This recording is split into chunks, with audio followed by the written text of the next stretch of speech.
Jordan is like cousin to me, nephew to mum. My friend Emma's son. Known him forever. Do you know what? It's so funny. When I was younger, he always wanted to like be my friend, and I was like, oh God, leave me alone. And then I was doing Tifa on the beach. My mum was like, can you get Jordan tickets to Tifa on the beach? I was like, oh God, all right, fine. Like, didn't even say hi to him. My annoying little cousin. And then he got famous in Rizzle Kicks. And I was all like, this is my cousin Jordan. I mean, and my mum was like, you're such an arsehole. Watching Jordan's ascent, it was actually a relief. Do you know what? It's interesting because there's like a few kids in the family, Miquita, Jordan, Lily Allen. You just Mabel. oh, thank God, Mabel, thank God. Because what else were they ever going to do? Do you know what I mean? So what else could Jordan have done except what he's doing? The first time I went to see him do a gig was at Shepherd's Bush Empire, and they were brilliant. Him and Harley, they were really brilliant. That charismatic, vibey, handsome, all the stuff. And then he finished the tune, and then he went. So I've been thinking, and I thought, oh my God, he's got an audience. He's finally got an audience. So he got on the stage and he just started chatting to this room full of rapt young girls. I mean, he could have literally been reading the phone book, and they would have been like, oh my God, he's so interesting. But it was just really lovely to see him in the place that he was supposed to be. I mean, he's just supposed to be doing it, isn't he? He's a natural born performer. He's incredibly creative. I think it's been beautiful watching Jay evolve it from being a young pop star, let's be honest, into this person who has so many creative endeavours, writing, acting, directing. I'm really in music, poetry. I'm so into the way Jordan encompasses all the different things that interest him into what he puts into action. He's always like taking things in and then making something because of that. Yeah. I find it really inspiring how Jordan's always doing something different. Yeah, he's got a brilliant mind, and he's got a sort of movable skill set. He applies what he does. It's very punk, actually. Yeah. So you take the heart of something, your attitude, and you can apply it all over the place. Do you know what I mean? And that's what he does. And that's what he comes from anyway.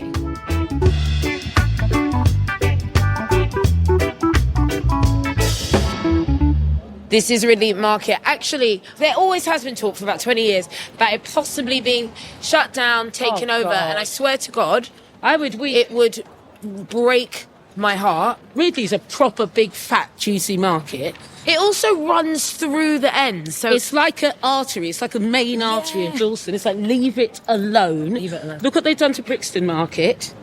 Don't be mucking about. But this is really still good. vibe. You know, people are constantly asking me, and all the time these days, how can I shop more effectively? How can I save money? It's like, come to the market. Go to your market. Go to your local market. It's like you can go down the market. Me and Nanny used to say this years ago, like when we were like really young and you guys were really little, and we'd have £5 and we could buy chicken wings and rice and salad and vegetables, all for that, for like 20 people down the market. For a £5. And you try and go to the supermarket, £5 will get you halfway through the door. And this is important.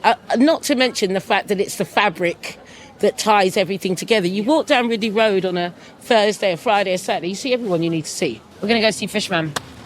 Sutton and Sons. Here we go, fish. I love that they've just taken over. So when Mum first moved to East, Sutton and Sons, they just had this, right, Mum? And now they've got like actual restaurants all over East, but it's still the same old school Sutton family. Danny and his family, they're the nicest people. We love them. We have everything. We've got vegetables from Ridley.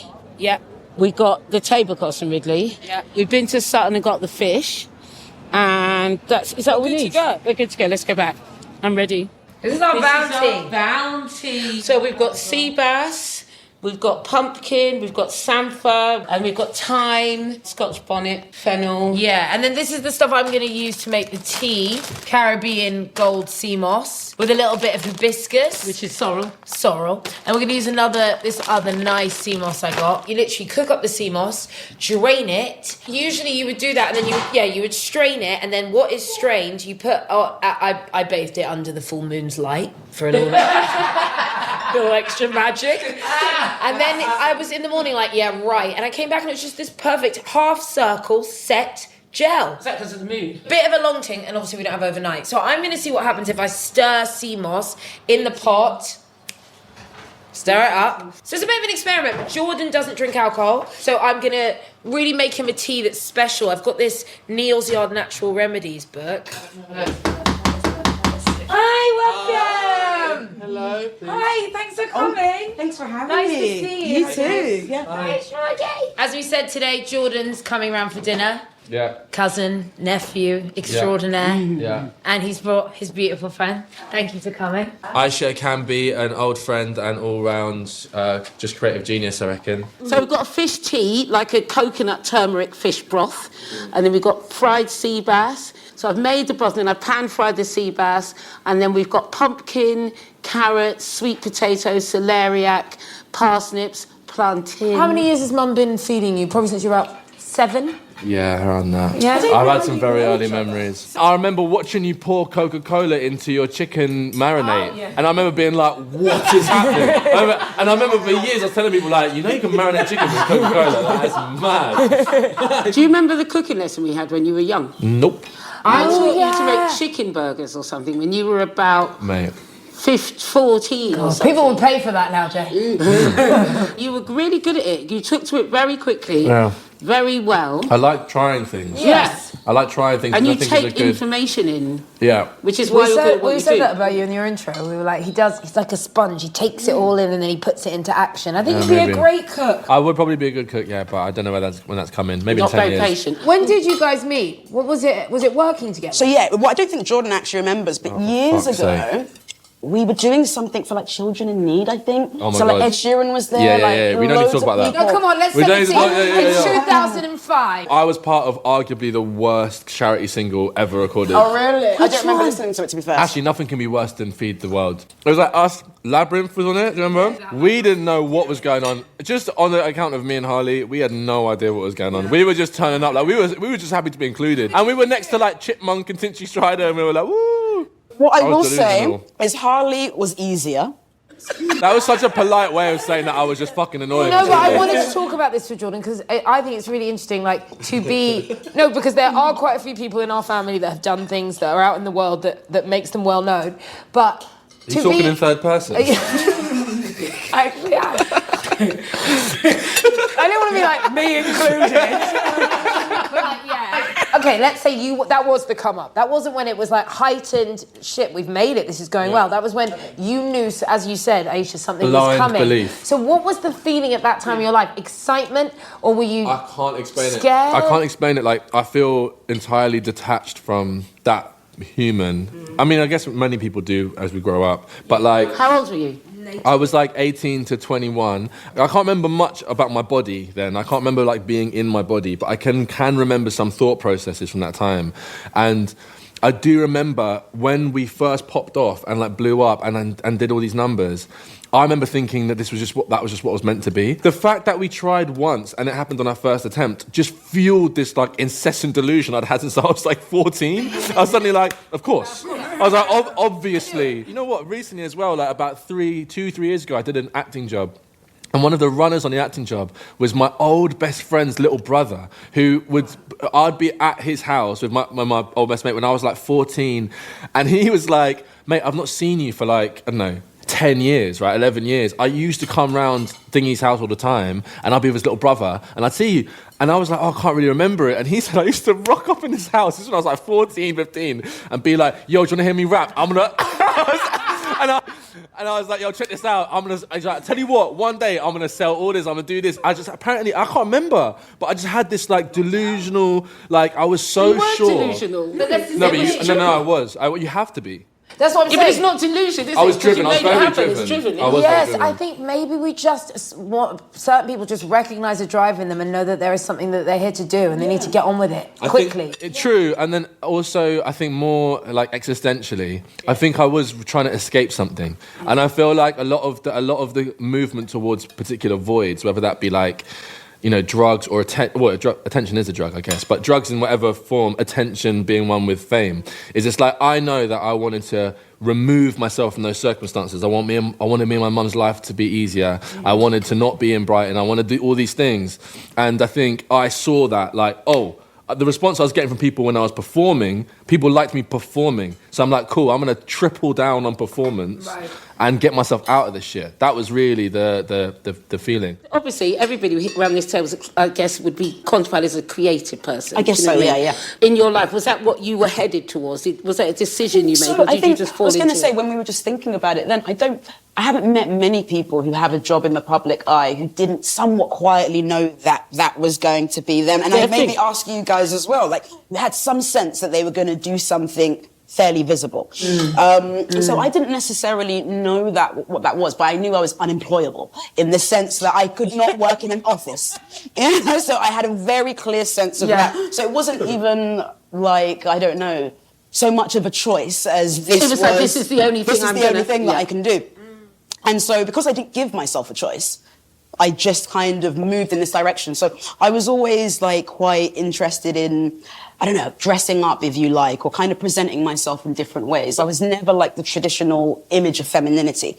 When I was a young person, I was like, okay, so how do I like mask this or make this cool without kind of like incurring lots of insults and stuff like that? So I think it really came from there. And at the time, in a lot of British black music in particular, it didn't feel to me like it had like very much of a look. Yeah, what time is this? So this is like 2009, 10, Yeah, 8. things all got a little bit homogenized. Right. And I was thinking, like, if you think of like Jamaican music, you can see an image. If you think about country, there's an image. If you think about rock, there's an image. And I thought, you know, for Britain, like, if people were to think of like British hip hop, or rap, or so-called urban music, was there a look? I don't think there was a look that was recognisable. No, this is a really important time. I remember this time. Everything sort of was like looking the same. But Trying to find itself, be itself. Because there was a moment where like black British creative culture had to unhook from American mimicry. Yeah. Rap just wasn't pop then. I remember with Rizzle Kicks, we were like an anomaly. There were a few people knocking about Pro Green. There was Chipmunk did his thing for a little bit. Dizzy like consciously crossed over. Do you know what I mean? Yeah. I just remember thinking, oh, rap is pop now. Like rap is actually pop now. Now it's the floodgates are open, and these dons rule the roost. Wasn't like that. yeah, we didn't have Skepta and Stormzy and Dave. Well, we did. and- Skepta was making club music. Skepta's an interesting story because actually when he came through with Shutdown, he says that he had been following certain rules, following certain things to wear, wearing too much designer stuff, like feeling like he had to make certain kind of music, and actually Shutdown was him being, I feel he was kind of getting a bit closer to himself and being a bit raggo, 100%. getting back to his soul and his spirit. I actually recorded a verse at his house for this remix, and I remember him like at the computer, and he literally explained like his entire plan. It was so wild to see. He was there like, I've been listening to Toro y Moi and Rat King, and these kind of like alternative abstract American artists that he'd been listening to, and he was like, yo, I love this style, I want to switch my vibe up. And he was saying what you were just saying, like, you know, I made this, I made that, but I'm gonna strip it right back. I'm gonna make the grime. He had other people sending him beats. Get back in my tracksuit. Right, other people were sending him beats, but he loved, like with Rat King, he loved that stripped back performance. And yeah, he literally just did it. He just did it. He released Blacklisted, made the platform, and then to watch his ascent from essentially reconnecting to his roots was really inspiring. Exactly, and I think maybe when you are navigating a creative life, you do, I've lost my way like maybe three, maybe more, three main times, lost my way, and actually that is the only thing that's got me to a new place, which is like coming back to some older stuff and like remembering some older stuff. Because actually, if you try and look for where you're going next in the success you're in at that time, it's not really going to lead you to that. You kind of got to get out of it again and then re-enter. I don't know, I was talking today with Mum about how many different things you've done. Let's say that Rizzle Kicks was the first part of your creative public life. And what I've been very impressed by, Jay, is the fact that you've continuously evolved and just kept interesting yourself and kept doing things that were like taking you to places I didn't know you were gonna go. Do you like have a plan, or do you just keep rolling with what's kind of firing you up? I think I have a plan now. I think I'm starting to have a plan now. I guess through experience, I have started to understand how it feels to want something, like how to feel a sense of connection from experiencing several things and then realizing, you know what I mean? It's just, you can only get that through experience. So like, and I remember with writing as in books or like, you know, short stories, long stories, scripts, when I got an opportunity to write a book, I felt this thing, and I was like, haven't felt that since I was younger. The hunger. It was like I wanted to eat this thing, you know? But when I was a kid, I remember that with music, but I'm quite jaded with music. I don't mean to be like, you know, like a downer or anything, but I like making music, and I do it as a hobby now. If I do make money from music, amazing. You know, I've got more musical plans for sure. I can't stop. If I could stop, I would. But I can't. I love it. I really do love it. But you know, when I was younger and that was the only thing I did, I was like, you know, every day is a grind. Every day is an opportunity. Have that explosion, deal with the repercussions, and then everything else, I was rolling with it. Acting job, calm, like just winging it, falling forwards. You know what I mean? Presenting, all right. Presenting, I know I'm good at, and I didn't even enjoy it. But then now with writing, I'm like, whoa! If I get my mouth around writing and properly go for that and double down, I think I actually am a good writer, which is a scary thought to acknowledge and say out loud. Writing, I was so surprised at how much I loved it. Yeah. I absolutely, the meditative thing of it, the kind of, just the slowing down, how I had to be, like, in myself to find the voice that I wanted to explore was a really brilliant thing for me, because I'm a bit whirling dervishy, do you know what I mean? I'm just like, and then I get tired and I pass out and then I get up and I do it again. So it was really interesting for me to be awake and slow and kind of quieter. The slow life energy, I think, is what I'm talking about. Is that like, you know, I'm being realistic, I need to earn money to stay alive, and I know I can perform, and that's a good thing. And this is the first time I felt like, no, I'm going to angle this way. And if I can just do it so I got a hand in something every now and again, an interesting idea, story, fable, be it, if you will.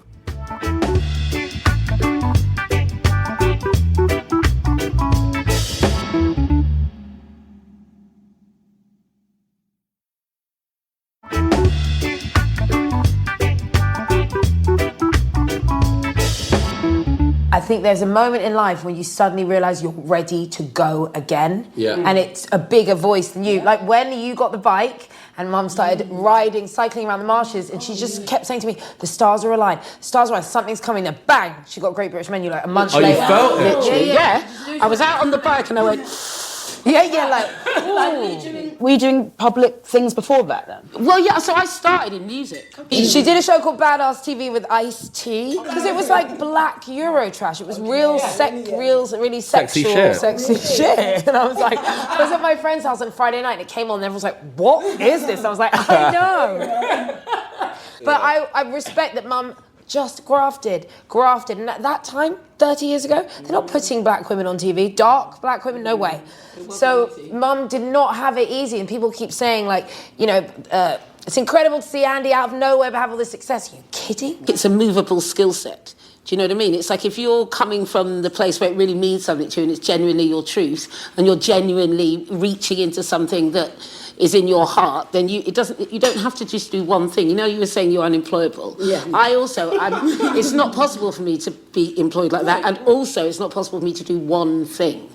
I've never been like, okay, this is my one thing and I just love it. So it's been everything, like writing, acting, kind of dancing, I suppose, singing, cooking. And to me, they're all kind of like, yes, it's like a kind of little family of things that kind of bubbles away, and you kind of move from pot to pot, I suppose, and they got the same fire under them, but there's different things bubbling all the time, because that's just how my brain works, really.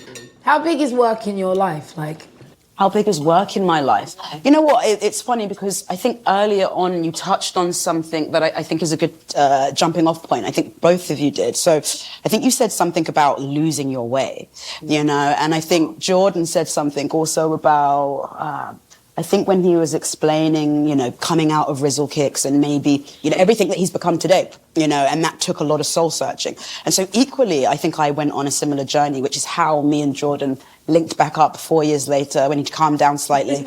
And my work has changed a lot now. It's really even hard to kind of define what it is that I do. I still style from time to time, but I do loads of other things. And I think that's probably how you may be aware of me, maybe not as a stylist, but maybe... No, I think of you more as a kind of... a sort of person who's just incredibly perceptive. You are really stylish.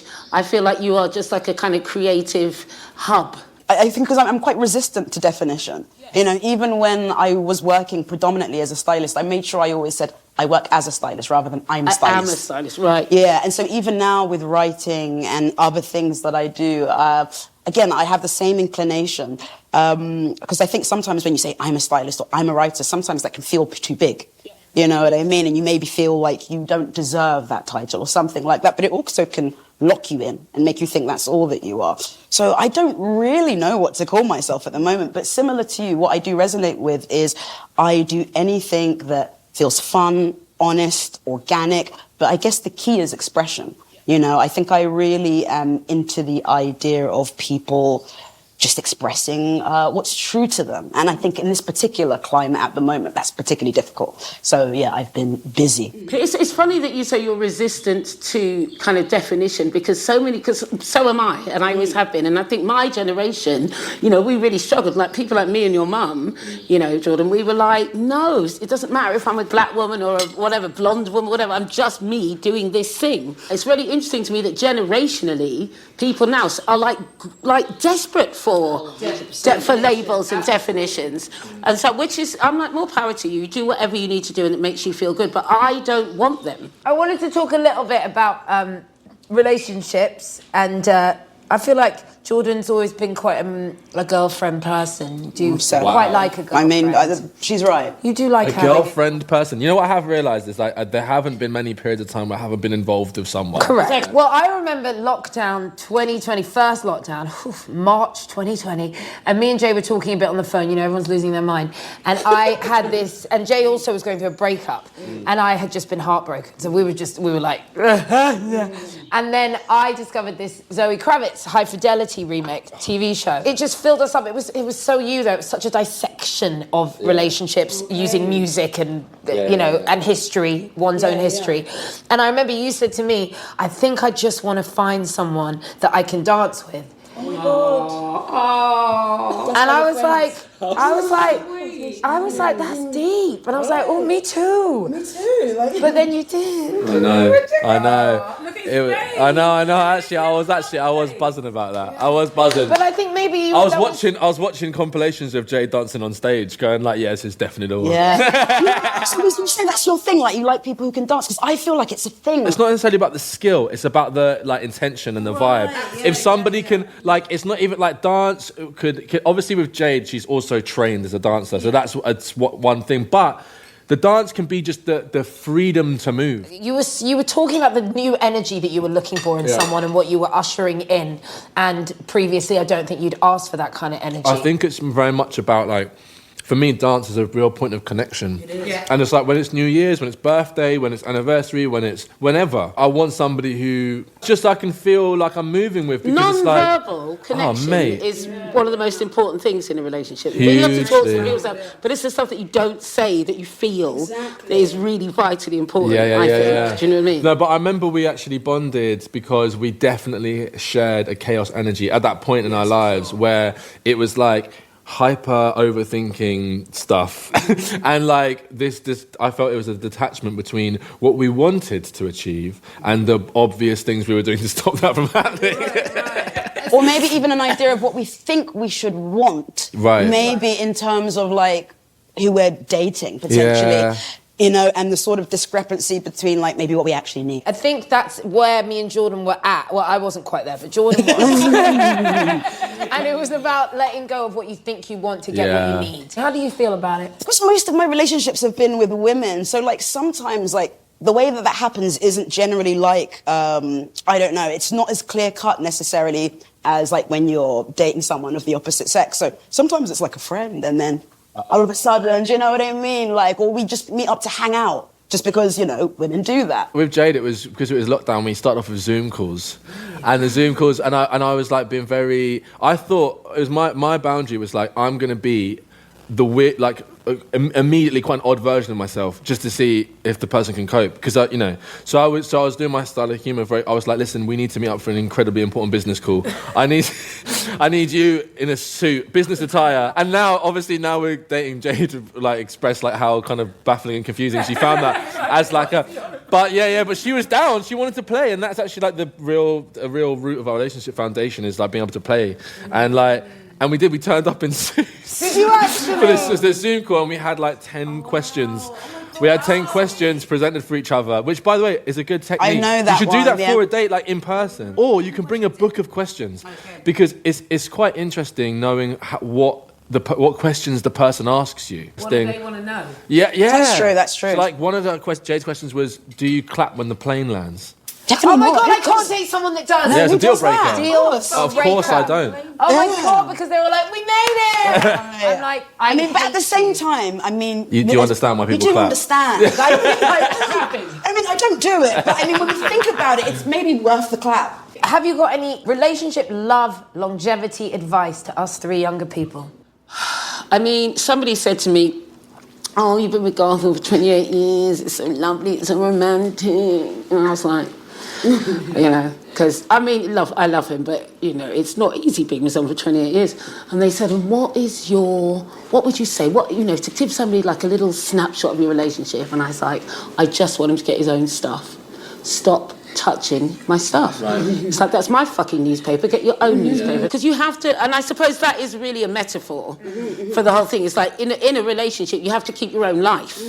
And you have to have your own needs and goals and desires. You can't be expecting, and that's not what a relationship's for. They're not there to make you have a path. They're not there to give you desire or purpose or ambition or, you know, whatever it is that lights up your heart. You have to do that for yourself. You've got to remain an independent individual who is following their own path. And then when it's two of you doing that, that's the beauty and that's joyful and that's wonderful. But I think when you're younger, you think you're going to meet someone, fall in love with them, then everything's going to be fine. It's like, no, all that's going to do, if you don't know where you're going, is open up a whole can of whoop ass. Isn't it? Yeah. You know what I mean? That's good advice, man. You know what I've been hearing recently? There's this idea called big romance. This idea that your partner needs to make you feel warm and fuzzy.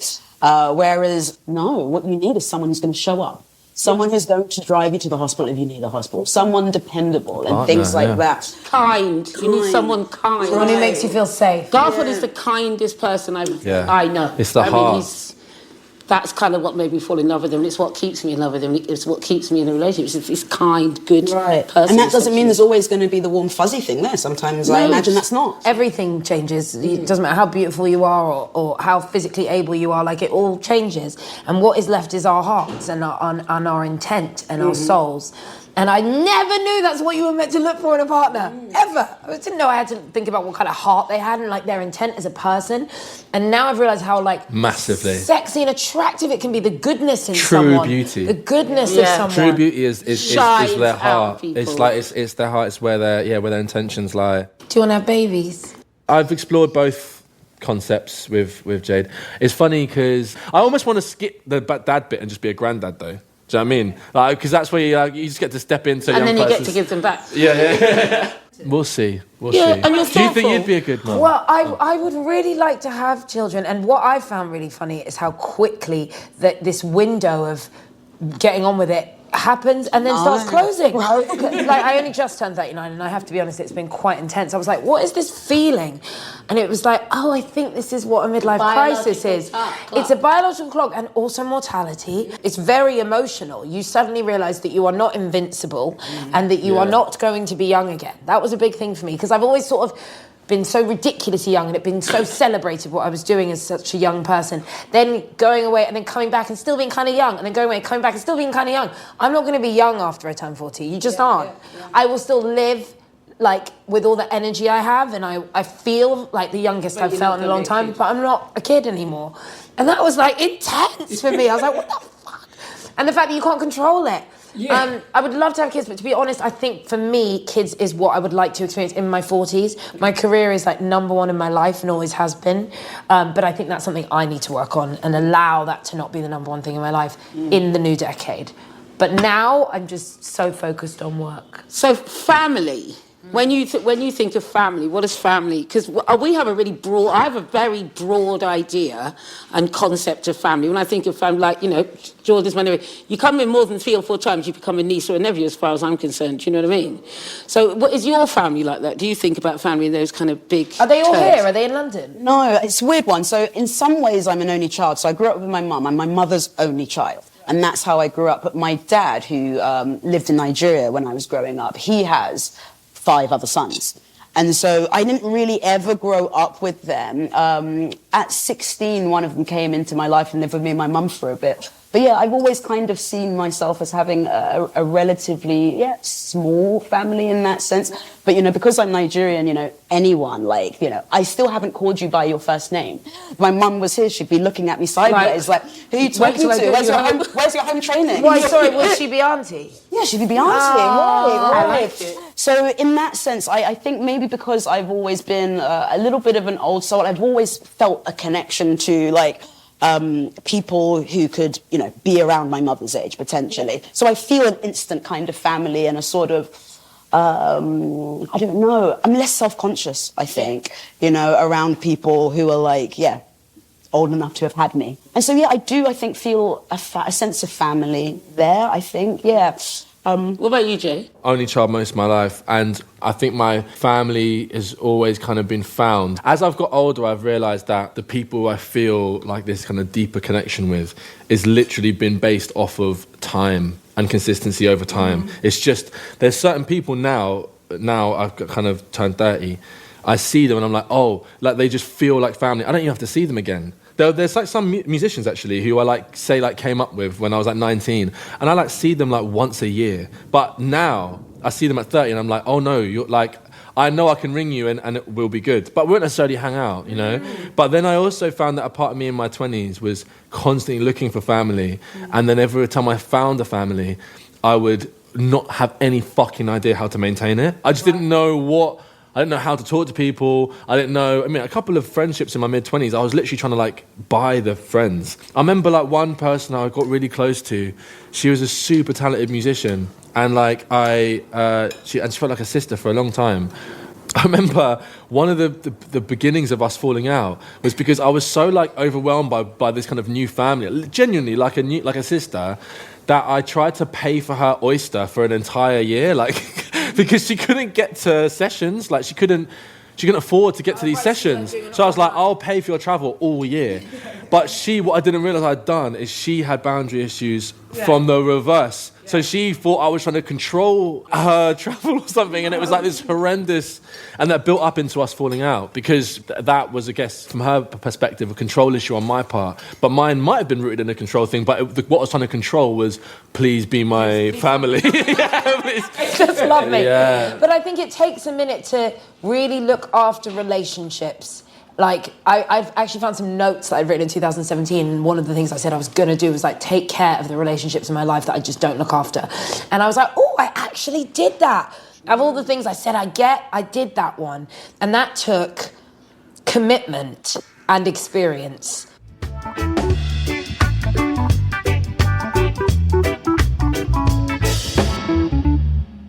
Do you go out for dinner much? I do, yeah. Do you get dressed?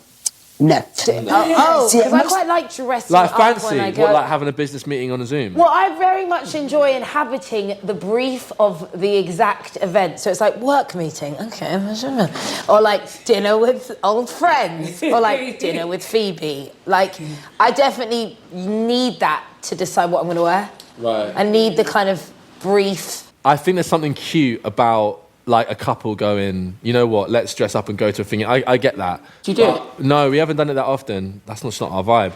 Similarly, I would also maybe suggest like a different style of theme, like we all have to go in like solid orange. Do you know what I mean? Or we'd have to go in like jumpsuits, or both dressed as Rick and Morty characters.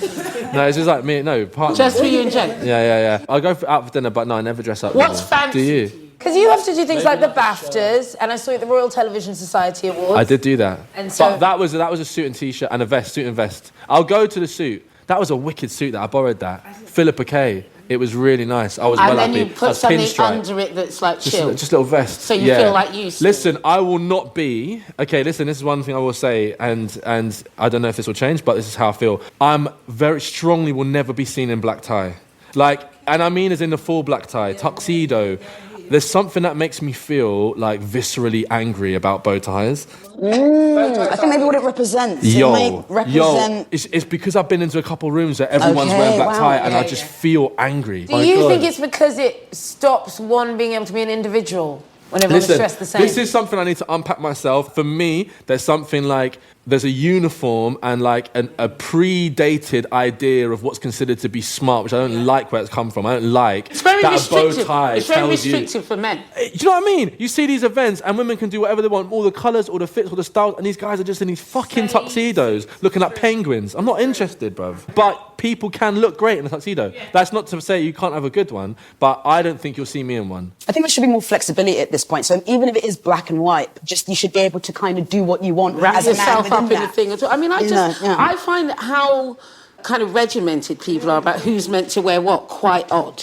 Because I kind of grew up at a time where everybody was wearing exactly what they wanted. My brother wore all my clothes all the time.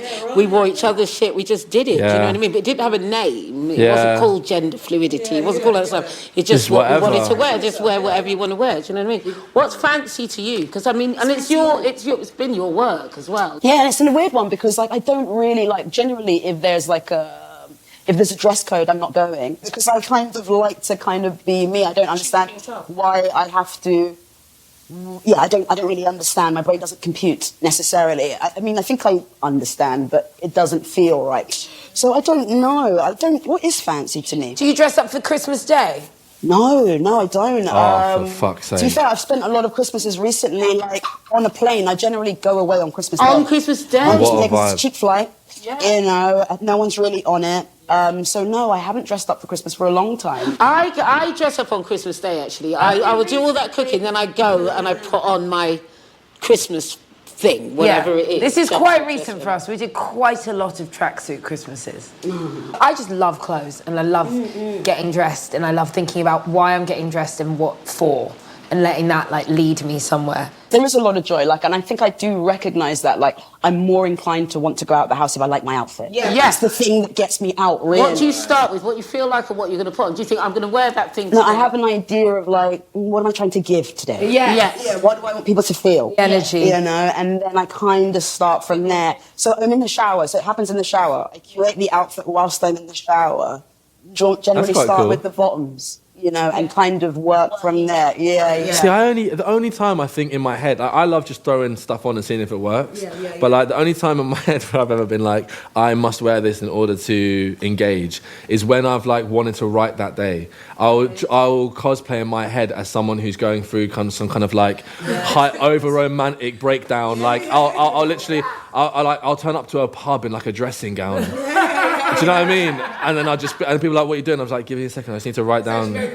I'm clearly writing a novel, shut up. Do you know what I mean? I remember actually I've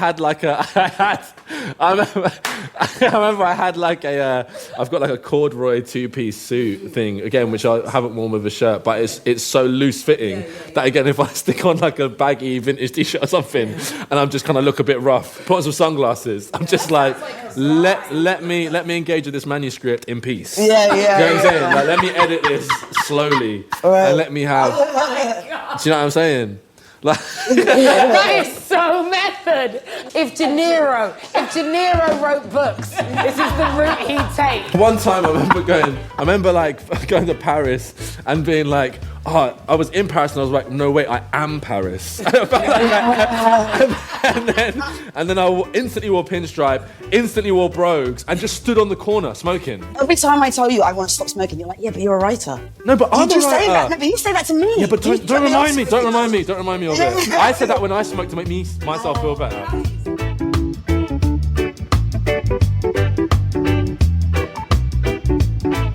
Did you like your dinner? I've always loved your cooking, Andy, and I feel actually privileged to have a meal of yours now. I don't know, I don't get it actually that often, even though you do own a restaurant. Neither do I. Not many people get her food anymore. She's too busy. Ayisha, I can't tell you how lovely it is to meet you. Yeah, you too. It's been so such a pleasure. thrilled. And I've grown up watching you, so yeah, for this to kind of come full circle, like, it's incredible.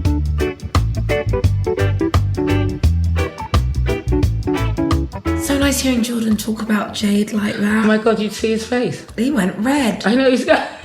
He went red, didn't he? I know, he's so like... It's like properly loved up in a really, in fact, I think probably the healthiest way I've ever seen it. Like the happiest and healthiest and most balanced. And it's lovely to see him in love. And actually, he's just been in a good place for a really long time now, and he just keeps kind of going to, kind of evolving. And was he as you expected him to be? Today, he was actually kind of seemed more jovial, warm, and well, I think he just feels so safe with us, he just does. Yeah, it was lovely. Reverting back to being 9-year-old Jordan. It's quite interesting seeing him be not just a grown-up, but in his 30s and kind of become a man. Yeah, yeah. And what that's kind of starting to look like and all the different ways it's looking. And then to meet Ayisha. Her energy is really, really easy. And I find her intellect, I find the way her mind works really attractive and compelling. You just want to ask her stuff. I'm like, and what do you think about that? And her writing's like that. Well, you know, this Jordan's kind of always been around the edges of him, but it's like he's kind of become the best possible version of himself. But it's really lovely when you see somebody reach into their potential, all the things you hope for them, all the things you want for them to be able to harness as they get older. Jordan has absolutely done that. He's become the best possible version of himself, and it's really good to see that, actually. Yeah. You know, the thing about Jordan when he was really young, he had bravado, braggadocio, but he wasn't really very confident at all, and it wasn't rooted in anything. So that's why Ayisha described him as bouncing off the walls, because he never could settle. So feeling him settle is just a very nice thing for an auntie to see. Him and Ayisha have a nice relationship. Yeah, I didn't know she'd known him that long. I didn't know she knew that, Jordan. Yeah, she knows him quite well, that you could tell that she's like, yeah, leave me alone, Jordan. But Jordan does keep good women around him. He does, because his mother is a good woman. Because of Emma. So he grew up with, like, you know, very strong female energy around him. That's what he seems to be claiming in his own life, and he deserves it. It's good. But I like their balance. I like their kind of camaraderie and, like, their creative appreciation of each other. Of each other's work. I think having someone else like that who's encouraging you when your confidence is low and all of those things happen, it's really important to have people like that around. God, I love Jordan, and I'm really very keen on Ayisha. I'm very keen on Ayisha. She's fantastic. And I love this idea of saying we're going to share food with people, we're going to share our home with people that we love and people that we want to talk to, but also bring someone that we didn't know we were going to love and get to talk to. And that's really just an example of our life. People coming in, sitting around a table with us, and then we're never going to let her go now. She's in the fold. She's excellent. I want to keep her. Can I keep her? Yeah, you can keep her, because that's kind of really nice example of like, who else how this can work. And who else are we going to meet that we didn't know we were going to meet. And it really does mean that when the person comes, the initial, the primary guest, if you will, when the primary guest says, no, but you get off that, you get to talk about everything because they've got a mate there. Yes, Jordan was more relaxed because we weren't interviewing Jordan. Yeah. They were both round for dinner. Yes. That was what the difference was. I think also feeding people is just like, I don't know, it's like, we give you food, you tell us your stories. Yeah. Who is that? I'm not sure who that person you just said. No, but I feel like that's how I felt. I was like, come in, come to the safety, here is food, here is nourishment, now we share.